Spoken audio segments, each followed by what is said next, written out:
Battle Royale em God Valley. O nome do capítulo 1162 já entrega tudo. Aqui não tem diálogo, não tem enrolação. É o caos absoluto com lendas colidindo em cada página. Mas antes de mergulharmos nessa loucura que foi o capítulo 1162, uma curiosidade rápida. A história de capa de Yamato finalmente acabou depois de 44 volumes, se tornando a quarta mais longa da história de One Piece. E você sabe quais são as 3 primeiras? Deixa aqui nos comentários se você quer um vídeo exclusivo sobre isso. E agora, na minha opinião, Yamato está finalmente pronta para se juntar ao Chapéu de Palha. E talvez Gaban seja a chave para esse encontro. Mas vamos ao que interessa. Matheus Estouco aqui, o Pei do Universo Pei. E hoje vamos analisar cada detalhe do que foi esse pandemônio do capítulo 1162 de One Piece. E o caos se instala. O capítulo já abre com o tabuleiro em movimento. Shibek está enfrentando Garlic, enquanto Roger está segurando a marinha para que Rayleigh fuja com a Shaki em seus braços ferida.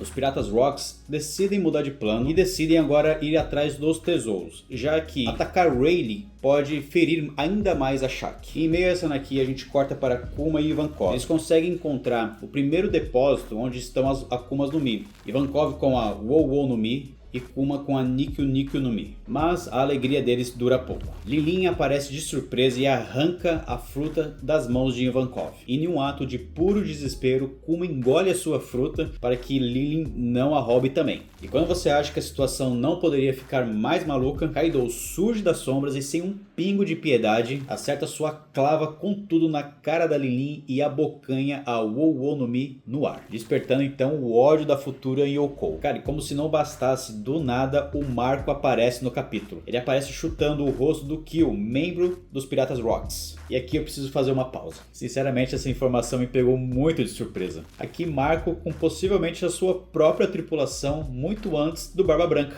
Que jogada foi essa, Oda? Pelo amor de Deus. Em meio a toda essa confusão, o Oda nos leva ao coração do conflito. E a história ganha um peso diferente. A gente vê Shibek, que até então é apontado como o grande vilão da história, fazendo de tudo para salvar a sua esposa Ares e o seu filho Teach, enquanto é caçado por Garling e um exército de Davis transformados em demônios. E em meio a todo esse caos, uma confirmação. Um dos Davis é o pai de Shibek. Garling está ferido e a sua regeneração não está acompanhando os poderes de Shibek. E aqui temos mais uma das injustiças desse mundo. Shibek, o homem que quer acabar com o sistema, reluta em abandonar a sua família, sabendo das torturas que os aguardam. Vemos em flashbacks da Ares que o seu pai e a sua avó eram pessoas que aparentemente eram boas. Ares então, com uma convicção de aço, se liberta dos braços de Shibek. E ela diz que vai se proteger e proteger o Teach. E jura que, se preciso for, não hesitará em matar o seu próprio filho e a si mesma para não serem capturados. E a promessa é dos 3 se reencontrarem em Lulusia. Livre, agora Shibek se encontra totalmente enfurecido com Garlic. Enfurecido, ele libera um golpe que não faz somente a ilha toda tremer, mas ele a corta no meio. E essa injustiça do governo mundial ecoa em outros corações, mais precisamente no de Garp. Ele vê todo o massacre dos dragões celestiais e a inércia da marinha,